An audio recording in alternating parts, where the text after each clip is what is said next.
Hey guys, what's up? Let us start the most fabulous, most interesting chapter of 12th standard chemistry, and that is chemical kinetics. Last lecture was just introduction. What are the important subtopics? What are their importance? Their importance of chemical kinetics in IDG that we have discussed. Let us start this chapter properly from the very beginning in this very first lecture for chapter progress. Content progress after introduction. तो सबसे पहले हम लोग देखते हैं मेरे दोस्तों type of chemical reaction. Types of chemical reaction.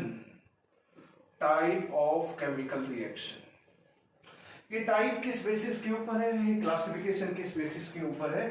Based on rate of reaction, speed of reaction, velocity of reaction।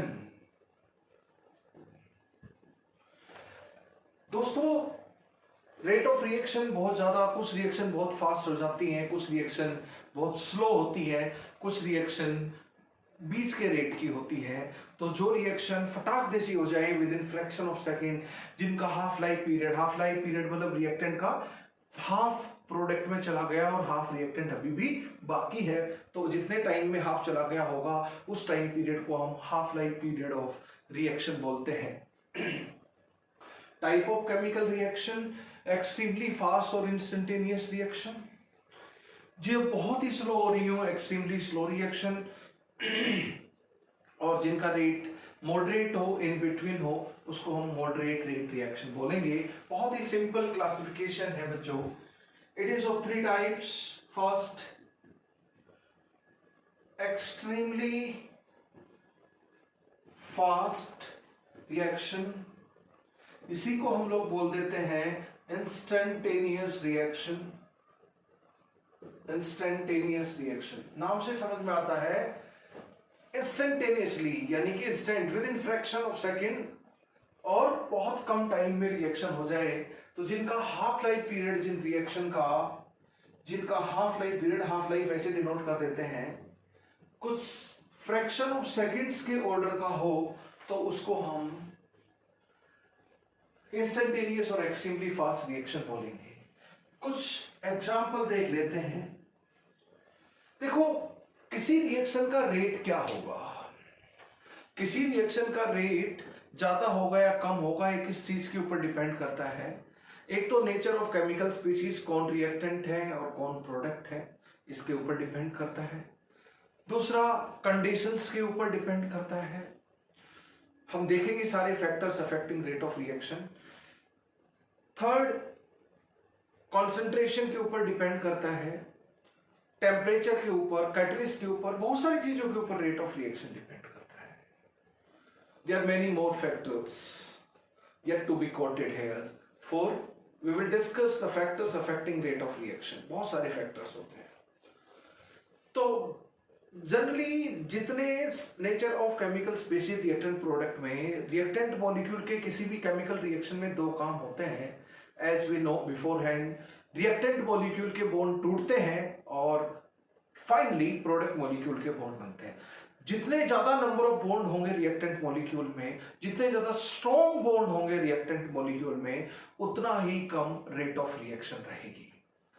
तो जितने ज्यादा, अगर किसी केमिकल रिएक्शन में जिस भी मीडियम में रिएक्शन हो रही है उसमें रिएक्टेंट मॉलिक्यूल के बॉन्ड टूटने ही नहीं हो, तो डायरेक्टली प्रोडक्ट मॉलिक्यूल के बॉन्ड बनने होंगे। रिएक्शन चटमंगनी पटबिहा, यानी कि फास्ट रिएक्शन हो जाएगी। That reaction will be in the category of instantaneous और एक्सट्रीमली फास्ट रिएक्शन, जिसमें बॉन्ड तोड़ने नहीं हो, डायरेक्टली बॉन्ड बनने हो। उसके कुछ एग्जाम्पल मैं लेता हूं, जैसे ionic reactions are example of extremely fast reaction. Ionic compound की प्रॉपर्टी में हमने देखा था, आयोनिक कंपाउंड एक्वा सॉल्यूशन में इंडिपेंडेंट आयंस की फॉर्म में, हाइड्रेटेड आयंस की फॉर्म में घूमते हैं, और जैसे ही वो रिएक्शन में टेक पार्ट करते हैं तो कोई आयोनिक बॉन्ड तोड़ना ही नहीं होता है। एक्वा सॉल्यूशन में रिएक्शन हो रही है तो आयोनिक कंपाउंड पहले ही आयंस में टूटा हुआ है, रिएक्शन के दौरान नहीं तोड़ना क्योंकि उनके सॉल्यूशन में वो आयंस में ही आयनिक कंपाउंड रहते हैं। रेडिकल रिएक्शन, आयंस हो गए, रेडिकल हो गए, ये सब जनरली रिएक्शन इंटरमीडिएट का काम करते हैं और ये हाईली अनस्टेबल होते हैं। जो हाईली अनस्टेबल होंगे वो फटाक से रिएक्ट करेंगे टू स्टेबलाइज योरसेल्फ और वो एक्सट्रीमली फास्ट की कैटेगरी में आने की संभावना रखते हैं। सो आयनिक रिएक्शंस, रेडिकल की रेडिकल रिएक्शन, रेडिकल कॉम्बिनेशन, हमने देखा था रेडिकल की दो तरह की टेंडेंसी और केमिकल प्रॉपर्टीज मेनली होती हैं, एक रेडिकल कॉम्बिनेशन, दूसरा रेडिकल डिस्प्रपोर्शनेशन। कार्बन फिर रेडिकल की बात करें तो ऑर्गेनिक में we have discuss these properties of tendencies of carbon free radical in alkane chapter। First है हमारा आयोनिक रिएक्शन। आयोनिक रिएक्शन जैसे मैं एक एग्जांपल ले रहा हूं, बहुत एग्जांपल नहीं लूंगा because this classification is not very very important for examination for your JEE and NEET, ये बहुत ज्यादा इंपॉर्टेंट नहीं है। जैसे इसके बाद next topic rate of reaction start करेंगे तो वो हमारे काम की चीज रहेगी। AgCl PBT solid plus NaNO3 aqueous. दोस्तों सॉल्यूशन में ये तो फेयरली सोल्युबल सोल्ट है, तो Ag आयन एक्वस और नाइट्रेट आयन एक्वस की फॉर्म में घूम रहा होगा। ये ऐसे होगा। ये सॉल्यूशन में कैसे होगा? Na positive aqueous and Cl negative aqueous की फॉर्म में घूम रहा होगा। ये Na positive aqueous and nitrate ion aqueous की फॉर्म में घूम रहा होगा। फाइनली AgCl पत्थर की फॉर्म में, पीपीटी की फॉर्म में बैठा होगा ऑलमोस्ट सारा का सारा, अगर प्रेसिपिटेशन रिएक्शन हुई होगी, क्योंकि प्रेसिपिटेशन एक कंडीशनल रिएक्शन होती है। क्या होती है condition of precipitation? Ionic product greater than solubility product की कंडीशन फुलफिल होगी तो ही प्रेसिपिटेशन रिएक्शन होगी। That we have studied in solubility and solubility product topic of ionic equilibrium chapter. तो इसमें नेट रिएक्शन क्या है? नाइट्रेट आयन पहले फ्री घूम रहा था, नाइट्रेट आयन बाद में भी फ्री घूम रहा है, यानी कि नाइट्रेट आयन रिएक्शन का हिस्सा इफेक्टिवली है ही नहीं। Cl नेगेटिव पहले भी एक मोल फ्री घूम रहा था, सॉरी Na पॉजिटिव और बाद में भी एक मोल Na पॉजिटिव। तो नट सेल में ये रिएक्शन क्या हो गई? Ag आयन एक्वस का मिलन हुआ Cl नेगेटिव आयन एक्वस से और AgCl पत्थर बन गया, AgCl सॉलिड बन गया। तो this is in nutshell. ये रिएक्शन को सही में लिखे तो ऐसे, Ag आयन नाइट्रेट आयन के बीच में आयोनिक बॉन्ड था ही नहीं। क्यों? क्योंकि डाइल्यूट एक्वस सॉल्यूशन में AgNO3 पहले Ag आयन और नाइट्रेट आयन घूम रहा है, आयोनिक बॉन्ड तोड़ना नहीं पड़ा, टूटा हुआ है ऑलरेडी। यहाँ पर फ्री घूम रहे हैं तो NaCl का सॉलिड क्रिस्टल थोड़ी है कि आयोनिक बॉन्ड तोड़ना पड़ेगा, कि टूटा हुआ है, ये हाइड्रेटेड आयन है। तो ionic reaction aqueous solution phase में होती है तो आयोनिक कंपाउंड का आयोनिक बॉन्ड पहले से टूटा हुआ होता है। अब क्या करना है? जो आयंस है हाइड्रेटेड आयन, बस उनको आपस में बॉन्ड बनाना है, आयनिक बॉन्ड और पीपीटी बनाना है। तो इस रिएक्शन में there are no bonds to be broken, there are bonds to be formed. Ionic bond की अगर हम बात करें तो जिस रिएक्शन में बॉन्ड तोड़ने नहीं पड़े, जितने स्ट्रॉन्ग बॉन्ड तोड़ने पड़े, जितने ज्यादा बॉन्ड तोड़ने पड़े, उतना ही रेट ऑफ रिएक्शन कम हो जाता है। No bonds are required to be broken in ionic reaction. No ionic bond are required to be broken in ionic reaction in aqueous medium.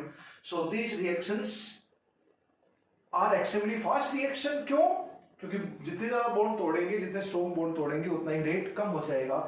यहाँ तो ऐसा कुछ बॉन्ड तोड़ने की जरूरत नहीं है, इसलिए रिएक्शन बहुत फास्ट रिएक्शन की कैटेगरी में आती है।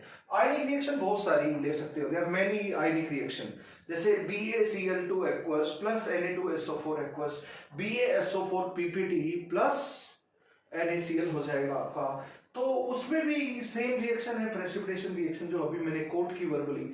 सो guys and girls, what I mean to say, उसमें भी no bonds are required to be broken, so reaction is extremely fast reaction. तो पहला एग्जांपल आयनिक रिएक्शन और कुछ आयनिक रिएक्शन के मैंने एग्जांपल लिए।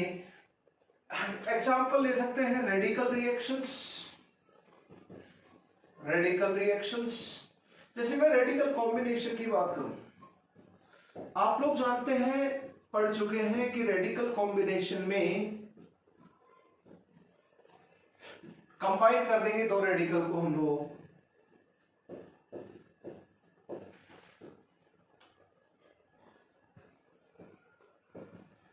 रेडिकल कॉम्बिनेशन रिएक्शन में दो रेडिकल कंबाइन हो जाते हैं। इन रिएक्शन में एक्टिवेशन एनर्जी हम लोग पढ़ चुके हैं जीरो होती है ना, ये एनर्जी हो गई, ये रिएक्शन प्रोग्रेस, आप लोग ये एनर्जी डायग्राम देख चुके हैं। तो activation energy of radical combination reaction is zero. Radical disproportionation reaction की एक्टिवेशन, जब एक्टिवेशन एनर्जी जितनी कम होगी उतना ज्यादा रेट ऑफ रिएक्शन ज्यादा होगा, as we have studied in kinetics of chemical equilibrium. तो हम ये पॉइंट डिस्कस कर चुके हैं और आर्गेनिक थ्योरी में दोबारा डिस्कस करेंगे। तो जब एक्टिवेशन एनर्जी बहुत कम हो गई, रेट और ज्यादा हो गया, और ज्यादा हो गया। जब एक्टिवेशन एनर्जी जीरो होगी तो रेट बहुत ज्यादा हो गया। तो बहुत ज्यादा रेट है एक्सट्रीमली फास्ट रिएक्शन और इंस्टेंटेनियस रिएक्शन की कैटेगरी में रेडिकल रिएक्शन। तो आयंस एंड रेडिकल और हाईली अनस्टेबल केमिकल स्पीशीज, ये फटाक से रिएक्ट करते हैं। Ionic reaction, radical reactions are example of extremely fast reactions, ionic reactions. Second is तो फर्स्ट क्या थी? Extremely fast reaction. Second is extremely slow reaction. Extremely slow reaction के अगर एग्जांपल देखें तो रस्टिंग ऑफ आयरन,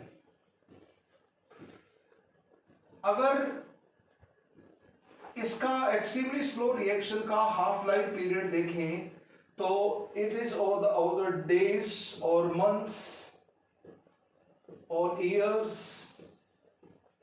ये रिएक्शन काफी दिन, महीने या सालों में धीरे धीरे होती है, तो इस रिएक्शन को हम एक्सट्रीमली स्लो रिएक्शन बोलेंगे। रेट बहुत कम है, रेट इज वेरी, जिनका हाफ लाइफ पीरियड भी बहुत ज्यादा है तो रेट कम हो गया। जितना ज्यादा हाफ लाइफ पीरियड मतलब रिएक्शन उतनी ही स्लो है, ये डायरेक्ट इंडिकेटर होता है।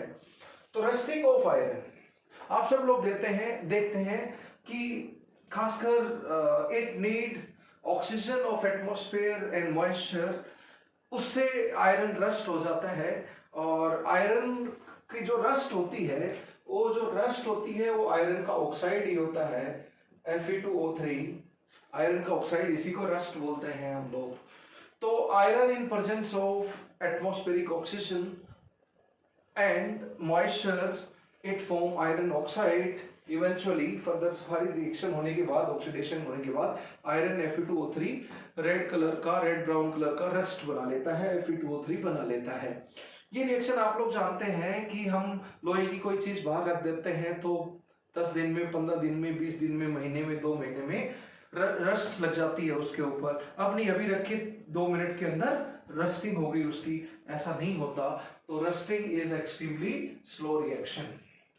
अगर मैं हाइड्रोजन प्लस ऑक्सीजन दोनों गैस हैं, उनको रख दूं और मैं बोलूं कि H2O बना लो, बिना इलेक्ट्रिक स्पार्क के नॉर्मल लो टेम्परेचर के ऊपर रखें, बिना इलेक्ट्रिक स्पार्क के रखें और बिना कैटलिस्ट के रखें, तो ये रिएक्शन का रेट एक्सट्रीमली स्लो होता है। तो प्रोडक्ट बनेगा वो काफी टाइम बाद आप देखोगे, इवन आफ्टर सर्टेन आवर्स, तो H2O बिल्कुल ट्रेसेस में रहेगा, यानी कि ना के बराबर बना। यानी कि हमें तो लगेगा कि रिएक्शन नहीं हो रही, पर रिएक्शन का रेट एक्सट्रीमली स्लो है।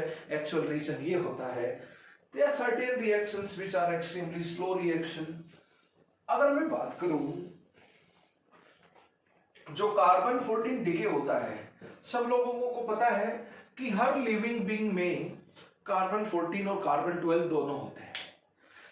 चाहे लिविंग बीइंग कोई एनिमल हो, प्लांट हो, एनिमल में सोशल एनिमल हो, यानी कि हम और आप, है ना, पढ़ाने वाले और पढ़ने वाले, हम सब भी सोशल एनिमल हैं, ह्यूमन बीइंग है। तो सब में कार्बन 14 होता है। ये प्लांट, एनिमल हो गए, सब में कार्बन 14 है। कार्बन 14 रेडियोएक्टिव डिके में जाता है। कार्बन 14 रेडियोएक्टिव डिके में जाता है, वो बीटा एमिटर होता है, बीटा डिके करता है। और कार्बन 14 का जो हाफ लाइफ पीरियड होता है ना, डिके का, बीटा डिके का, इसका, वो 4770 ईयर्स होता है। यानी कि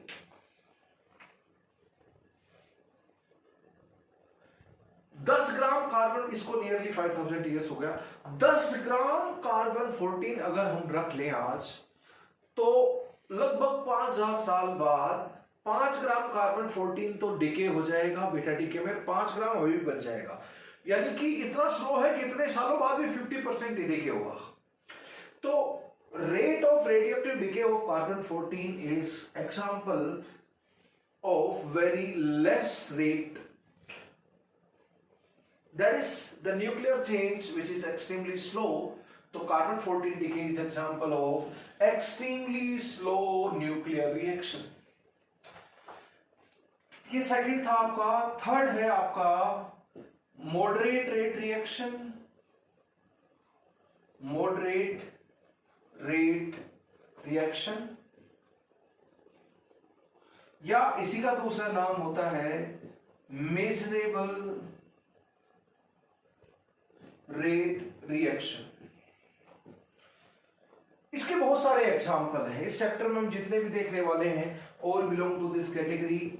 H2 plus Cl2 photochemical reaction है, HCl बन गया, बैलेंस कर लेना, वो इंपॉर्टेंट नहीं है। H2 plus I2 giving 2HI, H2O2 decomposing into H2O plus O2, hydrolysis of esters, hydrolysis of sucrose और cane sugar, N2O5 का decomposition in CCl4 solvent ले लेंगे इधर, NO2 plus O2 में। Like this, balancing is not important here. There are many more examples इस chapter में। जितने भी example we are going to see all belong to category of moderate rate reaction और measurable rate reaction। अब देखो third category जिनका rate जो reaction ना एक्सट्रीमली फास्ट है ना एक्सट्रीमली स्लो है, बाकी थर्ड कैटेगरी को हम मॉडरेट रेट रिएक्शन बोलते हैं। नाम से समझ में आता है इनका रेट क्या है, मॉडरेट है, इंटरमीडिएट है, बहुत ज्यादा नहीं है बहुत कम नहीं है, तो उनको मॉडरेट रेट रिएक्शन बोलते थे। मेजरेबल रेट रिएक्शन क्यों नाम पड़ा इनका, क्योंकि इनका जो रेट होता है वो एक्सपेरिमेंटली मेजरेबल होता है, इजीली मेजरेबल होता है। जब कोई रिएक्शन बहुत फास्ट हो उसका रेट मेजर करना भी मुश्किल है, जब कोई रिएक्शन बहुत स्लो हो तो भी उसका रेट मेजर करना इज क्वाइट डिफिकल्ट। लेकिन अगर किसी का सिग्निफिकेंट रेट है, डिसेंट रेट है, तो उस रिएक्शन का रेट एक्सपेरिमेंटली मेजर करना क्वाइट इजी है। तो जो मॉडरेट रेट रिएक्शन है बीच का रेट रखती है, उनका रेट इजीली मेजरेबल है, इसलिए उनका नाम मेजरेबल रेट रिएक्शन भी होता है। It is not impossible to measure rate of extremely fast reaction and extremely slow reaction.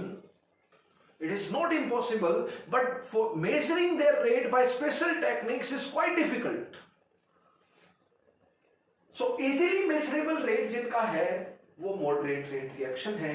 इसके example there are n number of example, many examples you will see. I have written 4-5 examples here. Quoted verbally many 2-3 examples more. बहुत सारे example जो question में आप देखोगे NO plus Cl2 giving NOCl, वो measurable और moderate rate reaction के example होंगे। दोस्तों ये तो जस्ट एक इंट्रोडक्शन था। Type of chemical reaction based on number of steps in mechanism. इस चैप्टर में हम मैकेनिज्म की बात करेंगे, और जब भी खासकर ऑर्गेनिक केमिस्ट्री में reaction mechanism is very crucial thing. तो रिएक्शन मैकेनिज्म जब भी हम लोग पढ़ेंगे तो दोस्तों हम देखेंगे कोई रिएक्शन एक स्टेप में ही हो जाती है। Step by step explanation how reaction is occurring is known as reaction mechanism, reaction path. तो अगर कोई रिएक्शन एक ही स्टेप में हो जाए तो उसको हम एलिमेंट्री रिएक्शन, सिंपल रिएक्शन और सिंगल स्टेप रिएक्शन बोलते हैं। अगर कोई रिएक्शन के मैकेनिज्म में दो या दो ज्यादा स्टेप है, मल्टीपल स्टेप है, तो उसको हम बोलेंगे एक स्टेप के बाद दूसरा स्टेप के बाद तीसरा स्टेप सीक्वेंस में हो रहे हैं, उसको बोलेंगे मल्टी स्टेप रिएक्शन और complex reaction, sequential reaction, complicated reaction, ये सब नाम होते हैं। तो type of chemical reaction based on दो टाइप की होती है, एक को हम बोलते हैं elementary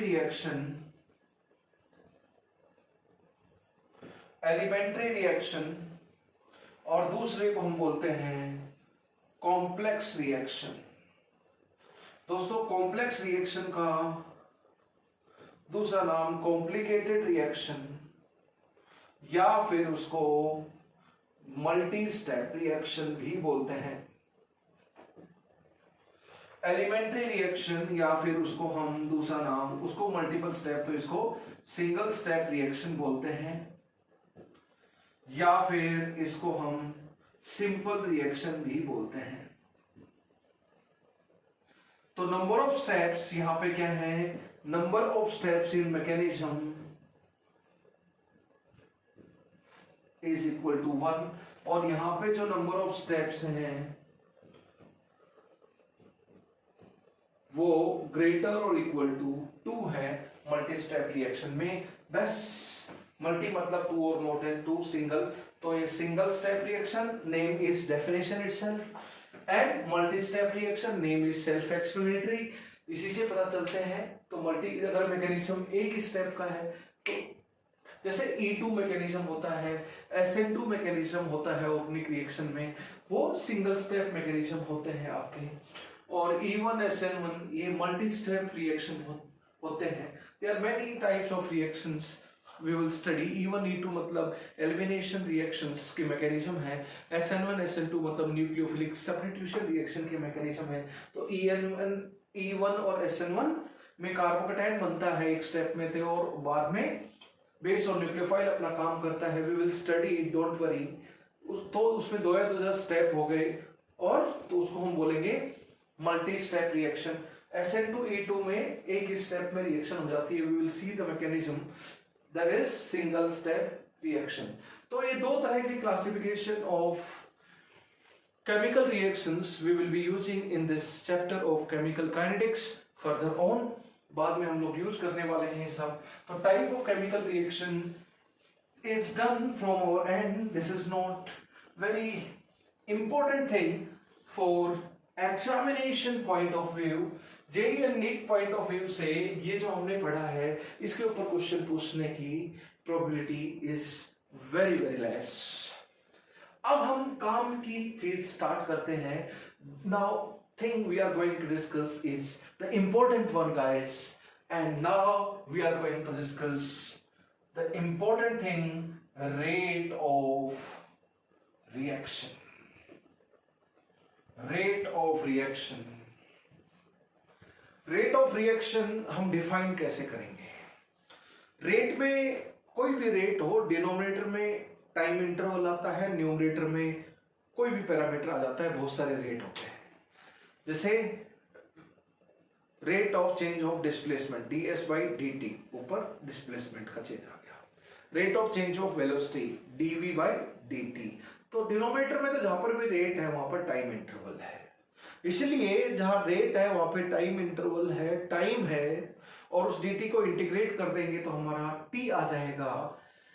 what I mean to से कि भाई इस चैप्टर में रेट में dt रहता है डिनोमिनेटर में, और इसीलिए इस चैप्टर में टाइम एलिमेंट इंट्रोड्यूस हुआ है, क्योंकि rate is related to time. Change of anything per unit time is rate. तो यहां पर केमिकल रिएक्शन का रेट, तो केमिकल रिएक्शन में रिएक्टेंट मॉलिक्यूल और प्रोडक्ट मॉलिक्यूल की कॉन्सेंट्रेशन चेंज होती है, मोल चेंज होते हैं, वेट चेंज होता है, इक्विवेलेंट चेंज होते हैं, सब चीजें चेंज होती हैं। गैसेस है तो वॉल्यूम चेंज होता है। दोस्तों जो भी चीज चेंज हो रही हो उसको टाइम के रिस्पेक्ट में देखें तो हम रेट को डिफाइन कर सकते हैं। केमिकल रिएक्शन के रेट को जो भी केमिकल स्पीशीज रिएक्टेंट प्रोडक्ट उसमें टेक पार्ट कर रहे हैं उनके क्वांटिटी को चेंज देखें टाइम के रिस्पेक्ट में, तो हम रेट ऑफ रिएक्शन को डिफाइन कर सकते हैं। कोई एक पर्टिकुलर चीज स्पेसिफाई करनी थी, इसलिए हम एक पर्टिकुलर कॉन्सेंट्रेशन लेंगे बाय डिफॉल्ट हरदम जब भी, और वो होगा रेट ऑफ रिएक्शन के लिए चेंज इन मोलर कॉन्सेंट्रेशन, यानी कि चेंज इन मोलरिटी, यानी कि change in molar concentration per unit time is rate of reaction. Generally constant volume पे रिएक्शन हम पूरे चैप्टर में बाय डिफॉल्ट मानने वाले हैं अनलेस अदरवाइज स्पेसिफाइड। रिएक्टेंट की कॉन्सेंट्रेशन घटेगी क्योंकि मोल पर यूनिट वॉल्यूम, वॉल्यूम उतना ही है, मोल घटेंगे तो रिएक्टेंट की कॉन्सेंट्रेशन घटेगी, मोलरिटी घटेगी, और प्रोडक्ट के मोल बढ़ेंगे तो मोल per unit volume, volume constant है तो मोल पर यूनिट वॉल्यूम, मोलरिटी बढ़ेगी। रिएक्टेंट की मोलर कॉन्सेंट्रेशन घटेगी वक्त के साथ और प्रोडक्ट की मोलर कॉन्सेंट्रेशन बढ़ेगी, तो किसी भी रिएक्टेंट और प्रोडक्ट की कॉन्सेंट्रेशन टाइम के साथ चेंज होगी। बस इसी चीज को हम लोग पकड़ लेते हैं रेट ऑफ रिएक्शन को डिफाइन करने के लिए कि केमिकल रिएक्शन में जो केमिकल स्पीसीज है, कोई भी रिएक्टेंट, कोई भी प्रोडक्ट की कॉन्सेंट्रेशन टाइम के साथ कितनी चेंज हो रही है, वही रेट ऑफ रिएक्शन का बेसिस बना दिया। तो रेट ऑफ रिएक्शन, अब रेट ऑफ रिएक्शन एवरेज होगा और रेट ऑफ रिएक्शन इंस्टेंटेनियस होगा फर्दर ऑन, पर अभी हम लोग बस रेट ऑफ रिएक्शन को डिफाइन करेंगे change in molar concentration of any reactant और प्रोडक्ट। आर मतलब रिएक्टेंट, पी मतलब product, divide by time taken for that change. वो चेंज होने के लिए जो टाइम हुआ उसको हम बोलेंगे रेट ऑफ रिएक्शन। अगर ये टाइम इंटरवल जो है, टाइम टेकन फॉर चेंज, अब ये जो इंटरवल है ये डेल्टा टी है, बड़ा टाइम इंटरवल है, तो रेट को हम एवरेज रेट ऑफ रिएक्शन बोल देंगे। अगर ये टाइम इंटरवल छोटा है तो हम रेट ऑफ रिएक्शन को डेल्टा टी टेंड्स टू 0 है तो इंस्टेंटेनियस रेट ऑफ रिएक्शन बोल देंगे। This is not a big deal guys. तो C इज कॉन्सेंट्रेशन, चेंज इन। अब चेंज का मतलब दो चीज हो सकती है दोस्तों, एक इंक्रीज और दूसरा डिक्रीज। जब हम प्रोडक्ट की बात करेंगे तो change in concentration of product मतलब increase in concentration of product, and जब रिएक्टेंट की बात करेंगे तो रिएक्टेंट की कॉन्सेंट्रेशन डिक्रीज होती है टाइम के साथ, तो change of concentration of reactant मतलब decrease in concentration of reactant. हरदम एक चीज ध्यान रखें, रेट ऑफ रिएक्शन हरदम क्या होना चाहिए, rate is always positive quantity, rate is always positive quantity. Change in concentration of any reactant और product divide by time taken for that change is rate of reaction. ये basic definition of rate must be there in your mind, ये सभी को याद होनी चाहिए। हम इसको डिफाइन कैसे करेंगे बोर्ड के पेपर में या किसी तरह सब्जेक्टिव टेस्ट में भी, if you need to write how we define rate of reaction. Rate of reaction is change in concentration, exactly molar concentration of any chemical species, reactant or product taking part in reaction per unit time is known as rate of reaction, is known as rate of reaction. Change in concentration of any reactant or product per unit time is rate of reaction. अगर ये time interval delta t बड़ा time interval है तो हम बोलेंगे average rate of reaction. ये time interval delta t tends to 0 यानी कि dt है तो हम बोलेंगे instantaneous rate of reaction. Same वही बेसिक मैथमेटिक्स वाली चीज, change in concentration per unit time is rate of reaction. अब दोस्तों रेट ऑफ रिएक्शन बहुत सारे होंगे। रिएक्टेंट प्रोडक्ट, एक रिएक्शन में कम से कम एक रिएक्टेंट और एक प्रोडक्ट तो होगा, तो दो तो रेट ऑफ रिएक्शन हो गए, एक रिएक्टेंट के रिस्पेक्ट में एक प्रोडक्ट के रिस्पेक्ट में। तीन रिएक्टेंट हैं और दो प्रोडक्ट हैं तो तीन रेट ऑफ रिएक्शन, तीन रिएक्टेंट के रिस्पेक्ट में हो गए, दो रेट ऑफ रिएक्शन दो प्रोडक्ट के। तो जितने रिएक्टेंट प्रोडक्ट होंगे उतने ही केमिकल स्पीसीज के लिए रेट ऑफ रिएक्शन होंगे, क्योंकि यहाँ पे इसके डेफिनेशन में कोई भी रिएक्टेंट प्रोडक्ट लिया जा सकता है न्यूमरेटर में फॉर चेंज इन कॉन्सेंट्रेशन। तो रेट ऑफ रिएक्शन को अगर हम डिफाइन करें तो इस तरह हम लोग कर सकते हैं जैसा कि हमने अभी देखा। ओके, मैं एक छोटा सा एग्जांपल ले लेता हूं, A B. Let me take a small example. इसका कोफिशिएंट मैं 1 ले लेता हूं और इसका कोफिशिएंट भी मैं 1 ले लेता हूं। Very simple case. फिर हम कोफिशिएंट 2, 3, 5 कुछ फ्रैक्शनल 5/2 पूर्ण पटांग से कोफिशिएंट लेंगे। अभी let us believe in simplicity. Okay दोस्तों, whatever we have discussed, the same thing is interpreted in the form of graph। y axis पे हम कंसंट्रेशन ले रहे हैं दोस्तों, और x एक्सिस पे हम लोग टाइम ले रहे हैं। चेंज इन कॉन्सेंट्रेशन, रिएक्टेंट की कॉन्सेंट्रेशन वक्त के साथ घटेगी। मैं इसको थोड़ा दूर लिख लेता हूं।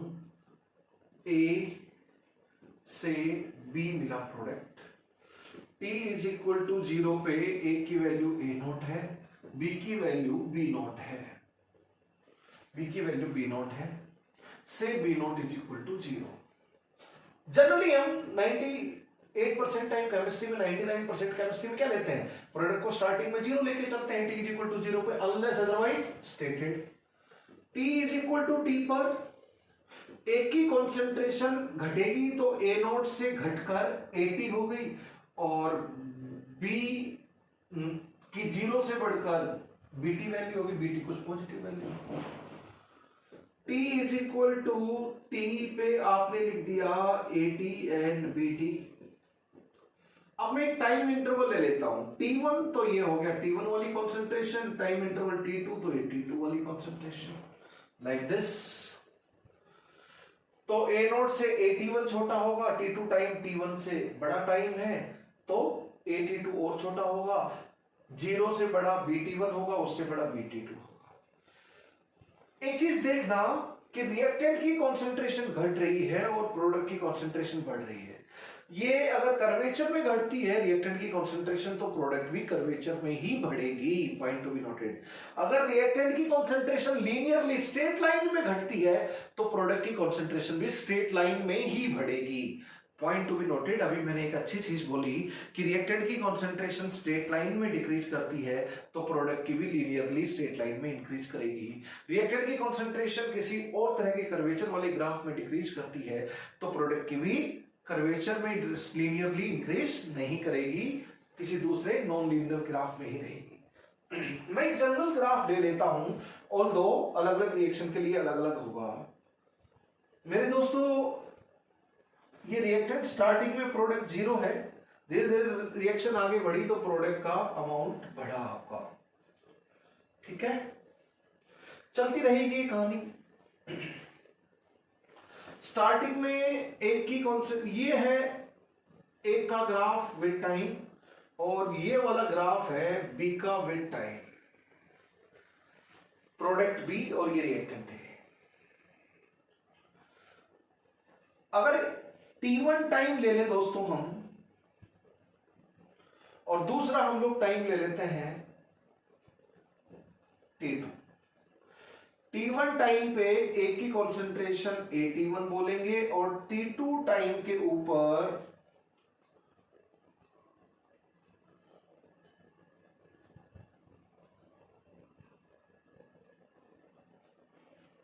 T2 टाइम पे एक की कॉन्सेंट्रेशन AT2 रह गई घटकर, तो एक की कॉन्सेंट्रेशन T1 पे AT1 और T2 पे AT2 घट गई। जैसे ही हम बात करें प्रोडक्ट की, तो प्रोडक्ट की कॉन्सेंट्रेशन स्टार्टिंग में कितनी है, T1 टाइम पे BT1 है, और T2 टाइम पे कितनी है, BT2 है। मैं एग्जैक्ट वैल्यू के साथ नहीं बता रहा, जस्ट जैसा हमारा ग्राफ बना है उस हिसाब से वी हैव ड्रॉन इट। तो BT1 और वो हो गई BT2, तो इसकी कॉन्सेंट्रेशन BT2 माइनस BT1 इतनी बढ़ गई T2 minus T1 time interval में, और एक की AT1 माइनस AT2 इतना घट गई, इतना घट गई। अब मैं rate of reaction of A and rate of reaction of B, A और B की बात क्यों कर रहा हूं, क्योंकि विद रिस्पेक्ट टू A और विद रिस्पेक्ट टू B हम देख रहे हैं। Rate of reaction with A, मैं इसको रब कर देता हूं because of unavailability of space to write further. Rate of reaction of A of chemical species, reactant product कुछ भी हो सकता है, तो हम बोलेंगे change in concentration of A. बताओ बाद में क्या कॉन्सेंट्रेशन, T2 माइनस T1 तो टाइम इंटरवल होगा, इसमें कॉन्सेंट्रेशन कितनी चेंज हो गई, AT1 से घटकर AT2 रह गई। तो बाद वाली कॉन्सेंट्रेशन पहले वाली कॉन्सेंट्रेशन, तो ये चेंज इन कॉन्सेंट्रेशन हो गई divide by time interval T2 minus T1, T2 minus T1। देखो दोस्तों T2 माइनस, तो T2 बड़ा है T1 से, तो डिनोमिनेटर तो पॉजिटिव है, नो डाउट अबाउट इट। लेकिन AT2 और AT1 में AT2 छोटा है AT1 बड़ा है, तो न्यूमरेटर तो नेगेटिव हो गया, पर रेट कभी भी नेगेटिव नहीं होता, क्या तो जीरो होगा या पॉजिटिव होगा।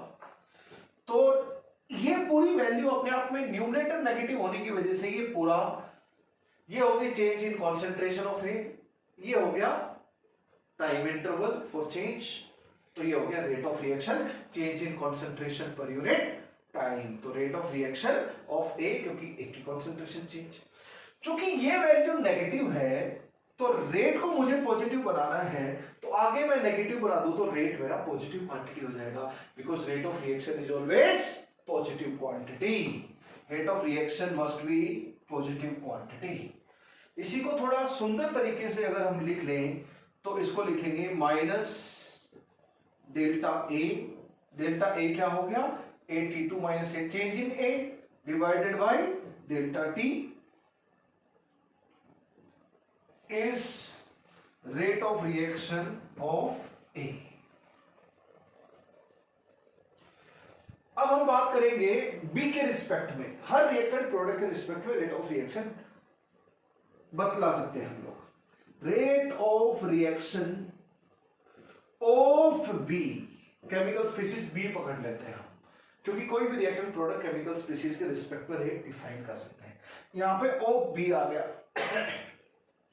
तो क्या हो जाएगा, final concentration of B, initial concentration of B divided by time to change. बताओ BT2 और BT1 में BT2 बड़ा है BT1 से, तो ये पॉजिटिव हो गया change in concentration. Change in concentration per unit time is rate of reaction. B की कॉन्सेंट्रेशन चेंज, तो rate of reaction of B. इसको हम लोग बोलेंगे, ये न्यूमरेटर पॉजिटिव, डिनोमिनेटर T2 बड़ा है T1 से, पॉजिटिव, पॉजिटिव बटे पॉजिटिव इज इंस, तो पैरेंथेसिस में है वो पूरा मामला पॉजिटिव है, आगे रेट भी पॉजिटिव होना चाहिए, आगे पॉजिटिव लगाओ, या फिर मैथमेटिकली नहीं लगाते हैं तो पॉजिटिव ऑटोमेटिकली होता है, लिखने की जरूरत नहीं होती। तो ये हो गया rate of reaction with respect to B or of B is change in B, change in time, change in B, change in time। इस चीज को rate of appearance of product, appear होंगे, फॉर्म होंगे, प्रोड्यूस होंगे, तो जहां rate of reaction of product बोलेंगे उसकी जगह rate of appearance of product, rate of formation of product, rate of production of product, ये सब टर्मिनोलॉजी भी यूज की जा सकती है। ओके, रिएक्टेंट कंज्यूम होंगे, रिएक्टेंट डिकम्पोज होंगे, रिएक्टेंट डिसअपीयर होंगे। तो rate of reaction of reactant को हम rate of disappearance of reactant, rate of decomposition of reactant, rate of dissociation of reactant, ये सब टर्मिनोलॉजी यूज की जा सकती है। For example minus delta A by delta T क्या है, rate of reaction of A, A reactant है, तो इसी चीज को मैं बोलूंगा rate of disappearance of A, rate of decomposition of A, rate of dissociation of A, ये सब नाम भी दिए जा सकते हैं। ये हो गया rate of reaction of B, B product है, फॉर्म हो रहा है, तो इसी चीज को rate of formation of B को, rate of reaction of B को हम बोल सकते हैं rate of formation of B, rate of appearance of B, rate of production of B. तो रिएक्टेंट के लिए रेट ऑफ डिसअपीयरेंस और प्रोडक्ट के लिए rate of appearance. Reactant A है, रेट ऑफ डिसअपीयरेंस हो गया ए का ही, और ये क्या हो गया rate of appearance of B, ये rate of disappearance of A. तो जब भी रिएक्टेंट का होगा तो ये नेगेटिव रहेगा, रिएक्टेंट की कॉन्सेंट्रेशन घटती है इसलिए नेगेटिव साइन आएगा। What this negative sign implies, what this negative sign implies, ये नेगेटिव साइन हमें बताता है कि रिएक्टेंट की कॉन्सेंट्रेशन प्रोडक्ट टाइम के साथ घटती है. It signifies decrease in concentration of reactant with time.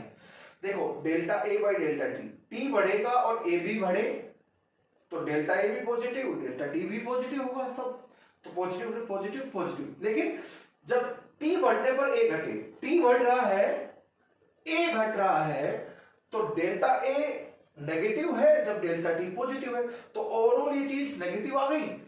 तो यानी कि टाइम बढ़ रहा है तो कॉन्सेंट्रेशन ऑफ रिएक्टेंट ए घट रही है. और हम बोल सकते हैं, इसलिए माइनस लगाना पड़ा, इसलिए हम बोलते हैं कि नेगेटिव साइन का फिजिकल सिग्निफिकेंस क्या है. Physical significance of negative sign is concentration of reactant decreases with time. Concentration of reactant decreases with time. अब जनरलाइज हम अगर बात करें, बहुत सारे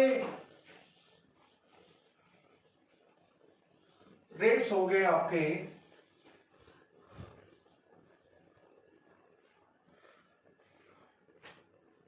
अब देखो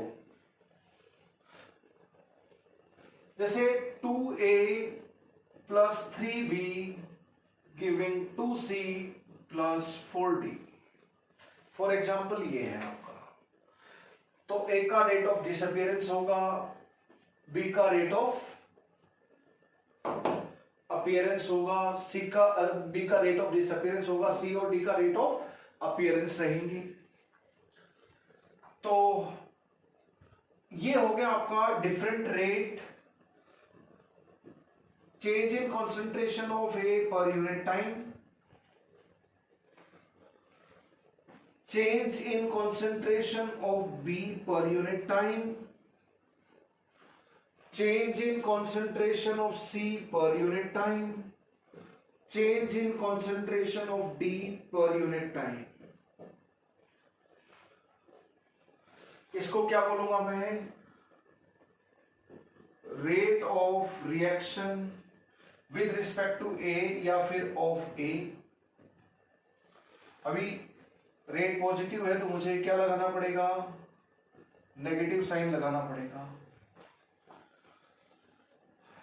ये क्या हो जाएगा, rate of reaction with respect to B और ऑफ बी, रेट पॉजिटिव होना चाहिए. रिएक्टेंट है तो नेगेटिव साइन आएगा हरदम रेट में.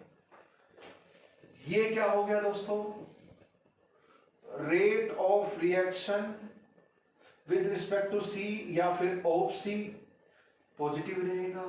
ये क्या हो जाएगा, rate of reaction with respect to D या फिर ऑफ डी रह जाएगा आपका. इस चीज को हम और क्या बोल सकते हैं, ये इसको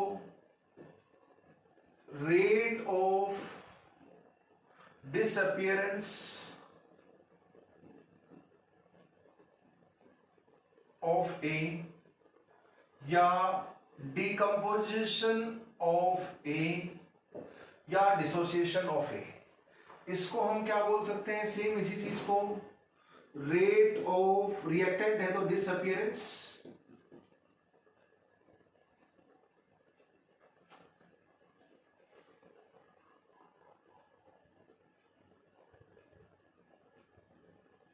ऑफ बी या डिकम्पोजिशन ऑफ बी या डिसोसिएशन ऑफ बी, ये सब वर्ड यूज करेंगे हम लोग. ये हो जाएगा. Rate of formation of, rate of reaction with respect to C of C को हम लोग और भी बोल सकते हैं क्या, रेट ऑफ अपीयरेंस और फॉर्मेशन और अपीयरेंस ऑफ सी या फिर फॉर्मेशन ऑफ सी या प्रोडक्शन ऑफ सी. इस चीज को हम और क्या बोल सकते हैं, रेट प्रोडक्ट है तो अपीयरेंस, अपीयरेंस ऑफ डी या फॉर्मेशन ऑफ डी या फिर प्रोडक्शन ऑफ डी. ये सब डिफरेंट। तो रिएक्टेंट का रेट ऑफ डिसअपियरेंस रहेगा, प्रोडक्ट का रेट ऑफ अपीयरेंस रहेगा। तो प्रोडक्ट के यहां पर पॉजिटिव और रिएक्टेंट के यहां पर चेंज इन कंसंट्रेशन के सामने नेगेटिव, ताकि रेट पॉजिटिव आ जाए। तो ये 4 रेट रहेंगे with respect to reactant and product. ये rate of reaction of chemical species हैं, या केमिकल स्पीसीज मतलब reactants and product. Rate of reaction of chemical species A reactant, chemical species B reactant, rate of reaction of chemical species C product and rate of reaction of chemical species D, that is product। Product के लिए rate of reaction को और products को हम लोग rate of reaction of product को rate of appearance और formation of production भी बोल सकते हैं प्रोडक्ट का। Rate of reaction of reactant को रेट ऑफ डिसअपीयरेंस और कंजप्शन और डिकम्पोजिशन ऑफ ए भी बोल सकते हैं, रिएक्टेंट भी बोल सकते हैं, ए और बी। अब देखो ये हो गया। अगर मैं इन रेट को इंस्टेंटेनियस रेट बोलूं तो क्या बोलूंगा, जब डेल्टा टी बहुत छोटा होगा टाइम इंटरवल, तो change in concentration of reactant product भी बहुत छोटी होगी। तो डेल्टा ए की जगह डी ए हो जाएगा, बहुत छोटी चेंज इन कंसंट्रेशन, और डेल्टा टी की जगह डी टी हो जाएगा। तो मैं अगर इंस्टेंटेनियस रेट की बात करूं, क्या कौन सा रेट हो जाएगा, इंस्टेंटेनियस रेट। ध्यान रखें, तो ये क्या हो जाएगा, D A by D T. Instantaneous rate of appearance of B क्या हो, डिसअपीयरेंस ऑफ बी क्या हो जाएगा, minus D B by D T. Instantaneous rate of appearance of C क्या हो जाएगा दोस्तों, instantaneous rate of appearance of D क्या हो जाएगा दोस्तों। तो ये हो गया रेट ऑफ डिसअपीयरेंस ऑफ, ये स्मॉल टाइम इंटरवल ले लिया dt, एक पर्टिकुलर इंस्टेंट, बहुत छोटा नेग्लिजिबल टाइम चेंज, तो हम उसको इंस्टेंटेनियस रेट बोल देंगे। तो change in A B d A d B ये भी बहुत स्मॉल होंगे, इनफाइनाइटली स्मॉल, तो हम उसको इंस्टेंटेनियस रेट बोल देंगे। क्या बोल देंगे, इंस्टेंटेनियस रेट। तो ये सारे रेट ऑफ डिसअपीयरेंस और अपीयरेंस आपने देखे। अब मैं, एक होता है रेट ऑफ रिएक्शन। क्या होता है, rate of reaction. Rate of reaction, अब इसके लिए मैं एक चीज लिखता हूं, relation between different rates of reaction का आपस में रिलेशन। ये रिलेशन में कोफिशिएंट हम लोग यूज करेंगे। देखो R is equal to 1/2 minus d A by D t, 1/3 minus D B by D t, 1/2 d C by D t, 1/4 dd by dt. What is this? R is rate of reaction। बस क्या बोलेंगे इसको, rate of reaction। Minus d A by D T को क्या बोलेंगे, rate of reaction of A, या rate of disappearance of A, rate of disappearance or decomposition or dissociation of A। dc by dt को क्या बोलेंगे, rate of reaction of C, या rate of appearance of C, या formation of C, या production, यहां disappearance। तो जितने भी रिएक्टेंट होंगे सबके रेट ऑफ डिसअपियरेंस होंगे, rate of disappearance of A, rate of disappearance of B. जितने प्रोडक्ट होंगे सभी के रेट ऑफ अपीयरेंस होंगे, rate of appearance of C, rate of appearance of D. जो पेरेंथेसिस में है ये रेट है सारे, ठीक है, और ये सिर्फ रेट ऑफ रिएक्शन बोला जाएगा। रेट ऑफ रिएक्शन और rate of disappearance and appearance of product, या rate of reaction of chemical species ABCD, rate of reaction of A, rate of reaction of C, इस तरह केमिकल स्पीसीज का किसी का भी।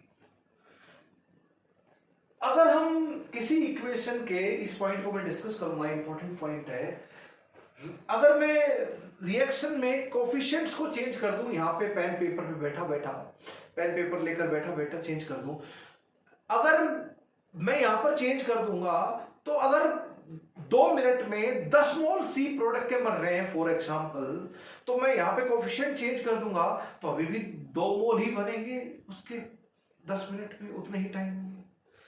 पेन पेपर पे coefficient change करने से केमिकल इक्वेशन में ऑफ ए केमिकल रिएक्शन जो वेसल में हो रही है उसमें तो डिफरेंस नहीं आएगा। तो कोफिशिएंट चेंज करने पर change in concentration of A उतना ही रहेगा, उतने ही टाइम में। तो rate of reaction of A, rate of reaction of B, C, D, rate of reaction of chemical species is independent of coefficients in balanced chemical equation। ये चीजें change नहीं होने वाली हैं, लेकिन कोफिशिएंट चेंज कर दूंगा तो ये चीजें चेंज हो जाएंगी, 2, 3, 2, 4, क्योंकि कोफिशिएंट चेंज कर दिया मैंने, पूरी इक्वेशन को 2 से मल्टीप्लाई कर दिया, तो यहाँ पे 4 आ जाएगा, यहाँ पे 6, यहाँ पे, तो ये चीजें तो उतनी ही है, बस ये कोफिशिएंट चेंज होंगे तो रेट ऑफ रिएक्शन को चेंज होना पड़ेगा स्टोइकियोमेट्री चेंज होने से। You are getting my point। तो रेट ऑफ रिएक्शन, अगर मैं generalize relation between different rates AA plus BB producing CC and DD, तो क्या हो जाएगा rate of reaction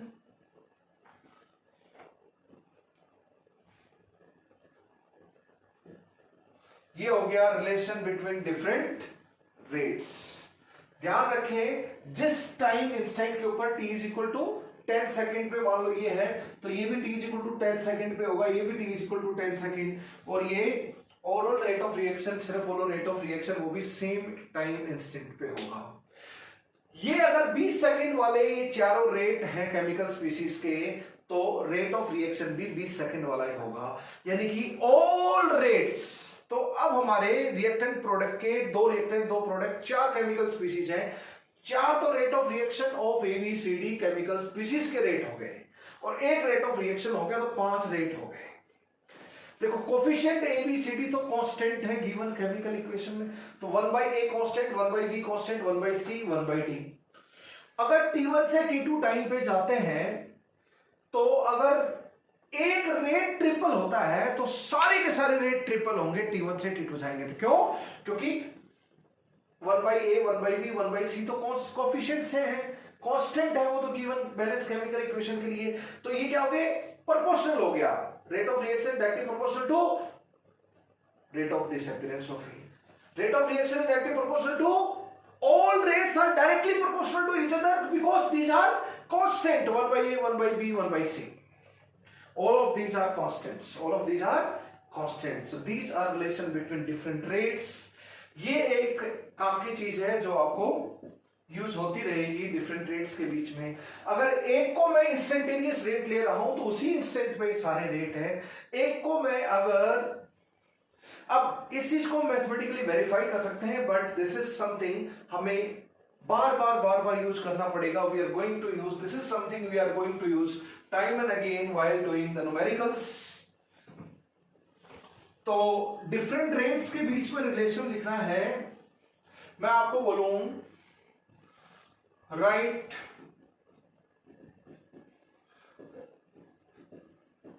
relation between different rates for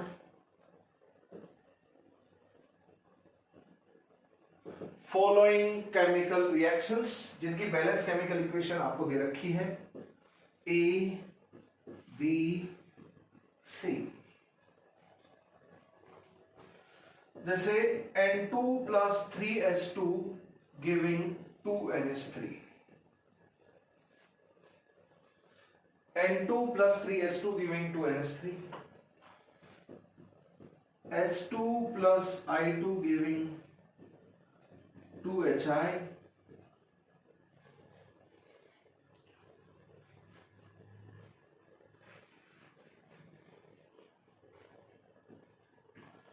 to A plus 4B giving C plus 3D।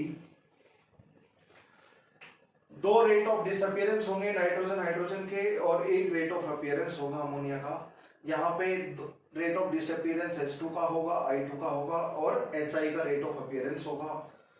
A और B के rate of disappearance होंगे, C और D के rate of appearance होंगे। एक रेट ऑफ रिएक्शन भी रहेगा। इनके अलावा हमें इंस्टेंटेनियस रेट्स के बारे में, डिफरेंट रेट्स, कौन से रेट, इंस्टेंटेनियस रेट्स के बारे में रिलेशन लिखना है।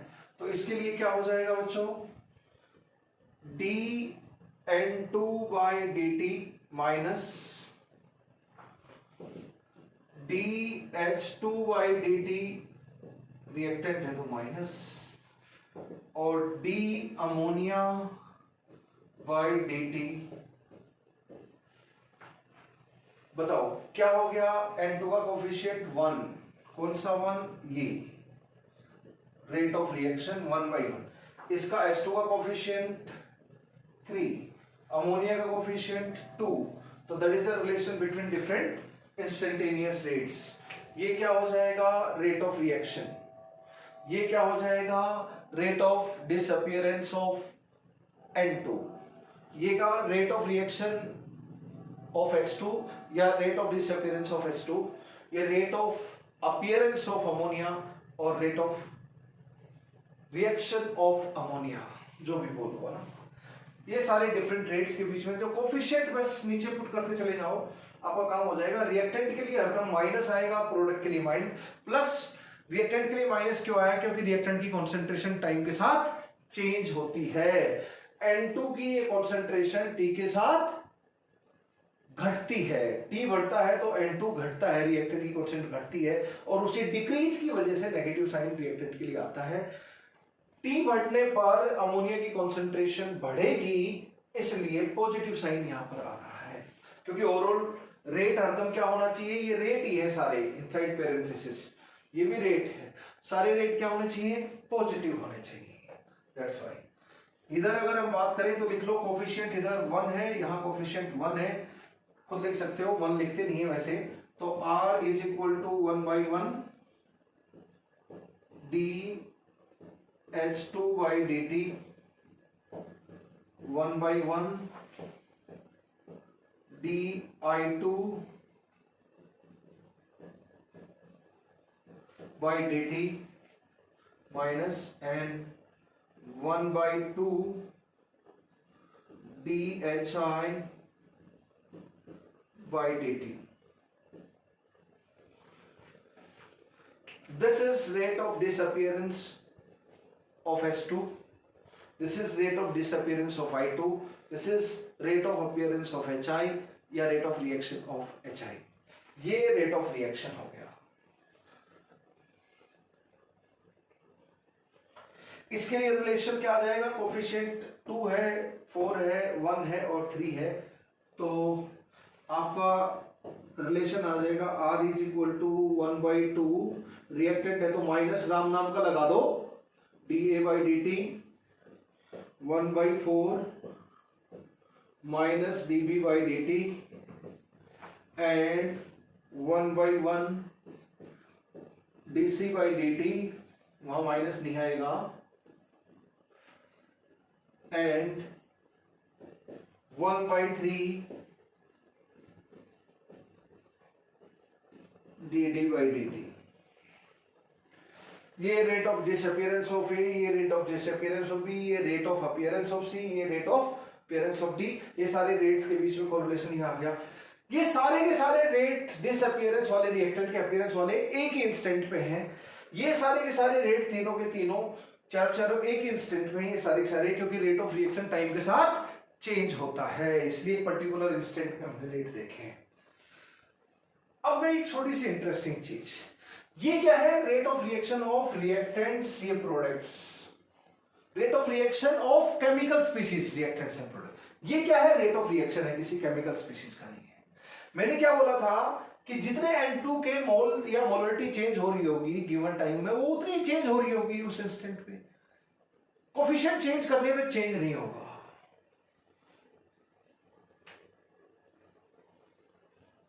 Right relation between different rates for following reactions. अब मैं थोड़ा सा चेंज कर देता हूं और आपको दोबारा से रेट्स के बीच में रिलेशन लिखना है। मैं पूरी इक्वेशन को 2 से मल्टीप्लाई कर दूं, तो पूरी इक्वेशन को 2 से मल्टीप्लाई कर दूं तो 2N2 6H2 एंड 4NH3 आ जाएगा। तो पहले तो ये था रेट का रिलेशन, अब क्या हो जाएगा, R इज इक्वल टू 1/2, यहां पे आ जाएगा 1/6 और यहां पे आ जाएगा 1/4। अब ये जो रेट आया ये R डैश है जो पहले वाले R से अलग है, पहले वाले, ये वैल्यू तो वही रहेगी, ये वैल्यू वही रहेगी। Rate of appearance and disappearance of reactant product, paper पे बोर्ड पे कोफिशिएंट चेंज करने पर चेंज नहीं होंगे, जितने चेंज हो रहे होंगे N2 H2 के मोल या मोलरिटी पर यूनिट टाइम उतने ही चेंज हो रहे होंगे। हम चेंज नहीं कर सकते कोफिशिएंट चेंज करने पर, जैसे मैंने यहां पे चेंज कर दिए कोफिशिएंट। अब रिएक्शन वेसल में जो हो रहा होगा वो तो फिक्स है, ये गोले वाली वैल्यू, पर ये कोफिशिएंट चेंज हो गए, ये वैल्यू तो फिक्स है, पर यहां पे 1/1 की वजह 1/2 कर दिया, तो R की वैल्यू पहले अगर x थी तो अब x/2 हो गई। व्हाट आई मीन टू से, R डैश R से अलग है, तो जैसे ही हम कोफिशिएंट चेंज करते हैं तो rate of reaction of reactant and product, rate of reaction of chemical species remain constant, but rate of reaction does change, R से R डैश हो गया। H2 के जितने मोल चेंज हो रहे होंगे पर टाइम वो उतने ही होंगे। रिएक्शन वेसल में I2 के जितने चेंज हो रहे होंगे कॉन्सेंट्रेशन या मोल पर टाइम HI के, वो उतने ही होंगे, वो हम यहाँ पेपर पे चेंज नहीं कर सकते। अगर मैं यहाँ पर पूरा कोफिशिएंट या 1 की बजाय अगर 3 कर दूं सब जगह, 3H2 3I2 3HI 3 करूंगा तो यहाँ 6 आ जाएगा, सॉरी, मल्टीप्लाई बाई 3, तो इस बार जो रेट होगा वो R डैश हो जाएगा। इधर क्या हो गया, 1 की बजाय 3 हो गया, 1 की बजाय 3 हो गया, और वहां पे कोफिशिएंट 2 की बजाय 6 हो गया। अब ये वैल्यू तो वही है पुराने वाली, कोफिशिएंट चेंज करो या मत करो, वो तो एक्सपेरिमेंटली जितने इनकी कॉन्सेंट्रेशन रिएक्शन वेसल में चेंज हो रही होगी उतनी होगी, लेकिन रेट ऑफ रिएक्शन चेंज हो गया जैसे जैसे मैंने कोफिशिएंट चेंज किया, R से R डैश हो गया, R से R डैश हो गया। दोस्तों, message I would like to convey is whenever we change the coefficient of a chemical equation of a chemical reaction taking part under given set of condition, कोई chemical reaction हो रही है, उसकी chemical equation हम लिख रहे हैं paper पे बोर्ड पे, तो उस केमिकल इक्वेशन के कोफिशिएंट चेंज कर दें तो rate of appearance and disappearance of product and reactant respectively don't change under given set of condition of reaction, but rate of reaction does change, I hope you understood my message, तो ये differential form में different rates हैं, इनका correlation आपको लिखना आना चाहिए। तो guys and girls, one important note for you, for a chemical reaction under given conditions,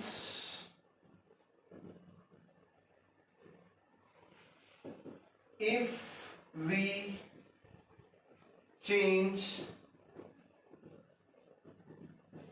stoichiometric coefficients in chemical equation, then rate of reaction of ABCD chemical species, ये क्या हो गया, रिएक्टेंट और product, remain same.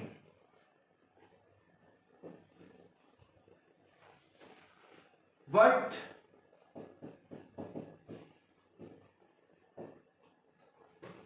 rate of reaction does change. कैसे? अगर हम coefficient double कर देंगे तो रेट ऑफ रिएक्शन हाफ हो जाएगा. अगर हमने डबल कर दिया था कोफिशिएंट, पहली वाली इक्वेशन में देखो, जरा चेक करो, तो आर जो रेट आर डैश हो गया वो आर से आधा है, क्योंकि dN2/dt की माइनस dN2/dt की वैल्यू तो वही है. एक में क्या था? Minus dN2/dt is R. दूसरे में क्या था? r dash is equal to 1/2 minus dN2/dt. dN2/dt वही है, तो r dash must be half of r. तो अगर हम कोफिशिएंट को 3 से मल्टीप्लाई करेंगे तो रेट 1/3 टाइम हो जाएगा, रेट ऑफ रिएक्शन. कोफिशिएंट को 4 से मल्टीप्लाई करेंगे तो रेट ऑफ रिएक्शन 1/4 टाइम हो जाएगा. This is the point, important. This is really important. यहां पे बहुत सारे लोगों को कंफ्यूजन होता है. Many people are confused about this point, no doubt about it. Many students and almost all faculties as well have problem understanding this point. इससे interesting एक चीज और बताऊंगा. You will love to learn this simple point. आप छोटी चीज पकड़िए, chemical species की कॉन्सेंट्रेशन जो चेंज होगी वही होगी. Rate of appearance, disappearance of chemical species तो वही रहेगा. वो थोड़ी चेंज कर सकते हैं हम कोफिशिएंट चेंज करने पर. पेन पेपर पे कुछ 2 से 3 से गुणा कर दें कोफिशिएंट को तो वो थोड़ी चेंज होगा. तो रेट ऑफ रिएक्शन चेंज करना पड़ेगा. Got it. एक छोटा सा मैं न्यूमेरिकल करता हूं और then we will wind up this particular lecture. छोटा सा numerical. 2a plus 3b giving c plus 3d. Rate of disappearance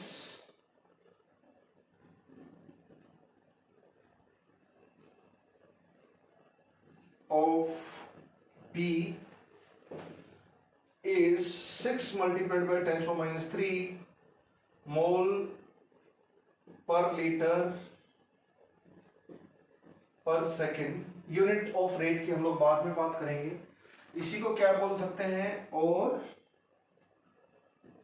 rate of reaction of B, इसी चीज को हम ये भी बोल सकते हैं.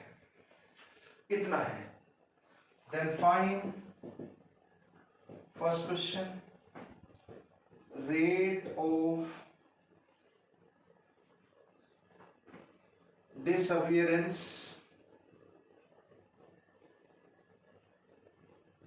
of A. Second, rate of appearance of C.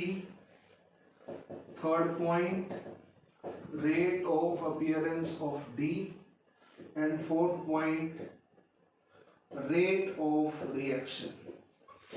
अगर इनके मैं कोफिशिएंट चेंज कर दूं तो ये चेंज हो जाएगा, बट ये तीनों तो उतने ही रहेंगे, क्योंकि rate of chemical species change नहीं होती कोफिशिएंट चेंज करने पर. If reaction taking place under given set of condition, but rate of reaction change हो जाता है. Lovely thing, lovely thing.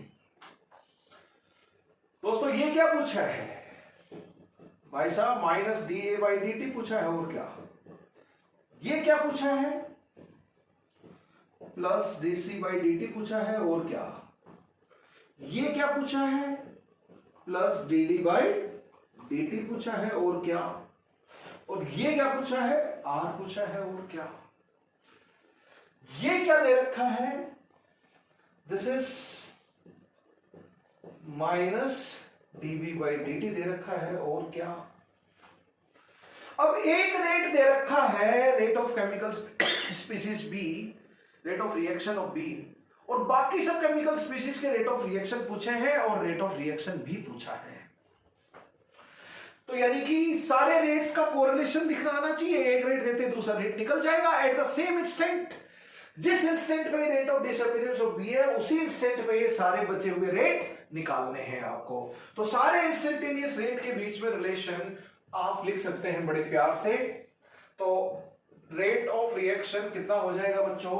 Rate of reaction आपका हो जाएगा R is equal to 1/2 minus dA/dt is equal to 1/3 minus dB/dt is equal to 1/1 plus dC/dt is equal to 1/3 dd/dt।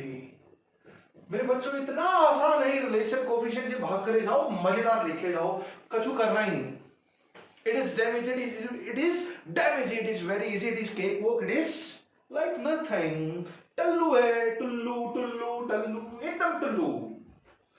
Minus dA/dt minus dB/dt dC/dt and dd/dt। दोस्तों मुझे इसकी value दे रखी है, इसकी value कितनी है ब्रदर? 6 मल्टीप्लाइड बाय 10⁻³ मोल पर litre पर सेकेंड। हाँ भाई, इसकी वैल्यू आ जाएगी, यस इसकी वैल्यू पता है तो इसकी वैल्यू भी आ जाएगी। अब मैं डायरेक्टली लिख देता हूं इन सब की वैल्यू। बताओ इसकी वैल्यू, मुझे कुछ करना नहीं है। तो आर की वैल्यू क्या हो गई दोस्त? बताओ माइनस dA/dt की वैल्यू क्या हो गई? यहां से बताओ जरा। Minus dA/dt is this value, यहां से 2 चला जाएगा तो ये आ गया 2/3 मल्टीप्लाइड बाय 6 × -3। ये इसके साथ खेलने चला गया 4 मल्टीप्लाइड बाय -3 मोलर पर सेकेंड। मोल पर लीटर को मोलर भी लिख सकते हैं। What is dC/dt? मुझे इसकी वैल्यू निकालनी है। dC/dt क्या हो जाएगा? 1/3 मल्टीप्लाइड बाय दिस, तो ये हो गया 1/3 मल्टीप्लाइड बाय इतना, तो ये हो गया 2 मल्टीप्लाइड बाय 10⁻³ मोलर सेकेंड। हो गया ये first second. Rate of appearance of D मुझे ये निकालना है, तो ये क्या हो जाएगा? 3 हो गया फ्री, तो ये क्या हो जाएगा? 3 इधर जाएगा तो 3/3 मेरे बच्चों मल्टीप्लाइड बाय 6 मल्टीप्लाइड बाय 10⁻³ खेलने चला गया 3 के साथ, तो आपका आंसर आ गया 6 मिलीमोलर पर सेकेंड। 6 मोलर पर सेकेंड या 6 मल्टीप्लाइड 10⁻³ मोलर पर सेकेंड या 6 मिलीमोलर पर सेकेंड। रेट ऑफ रिएक्शन क्या हो जाएगा बच्चों? ये आर है, ये निकालना है। तो 1/3 multiplied by this, 1/3 multiplied by this means 1/3 multiplied by 6 multiplied by 10⁻³, hence 2 multiplied by 10⁻³ molar second inverse is your answer। तो दोस्तों सारे rates of chemical species and rate of reaction के बीच में एक इंस्टेंट के ऊपर सभी के इंस्टेंटेनियस रेट ऑफ रिएक्शन के बीच में सभी इंस्टेंटेनियस रेट्स के बीच में रिलेशन आप लिख सकते हो for a given equation by using coefficients. 1 divided by coefficient multiplied by rate of appearance or disappearance is fixed value for all chemical species are equal to each other for all chemical species। तो different rates of chemical species and rate of reaction के बीच में आपको correlation लिखना आना चाहिए। दोस्तों let us recap the complete lecture। आज हमने बात की extremely fast, extremely slow, extremely fast reaction, extremely slow reaction. Extremely fast reaction को इंस्टेंटेनियस रिएक्शन भी बोलते हैं। और थर्ड है मॉडरेट और measurable rate reaction. Extremely fast, extremely slow reactions are very rare but are there. हमने example भी देखे। Moderate measurable reactions are most of reaction. In this chapter we are going to talk about in majority almost all moderate rate reactions. In fact number of step in mechanism के आधार पर reaction single step, elementary और simple reaction बोलेंगे। और जिसमें number of steps एक होगा वो अभी बोला एलिमेंट्री रिएक्शन बोलेंगे। Number of steps in mechanism 2 या 2 से ज्यादा होंगे तो उसको मल्टी स्टेप रिएक्शन, कॉम्प्लेक्स और कॉम्प्लिकेटेड रिएक्शन भी बोलेंगे। ओके दोस्तों, अब हम डिफरेंट रेट ऑफ रिएक्शन को कैसे डिफाइन कर रहे हैं। Change in concentration per unit time.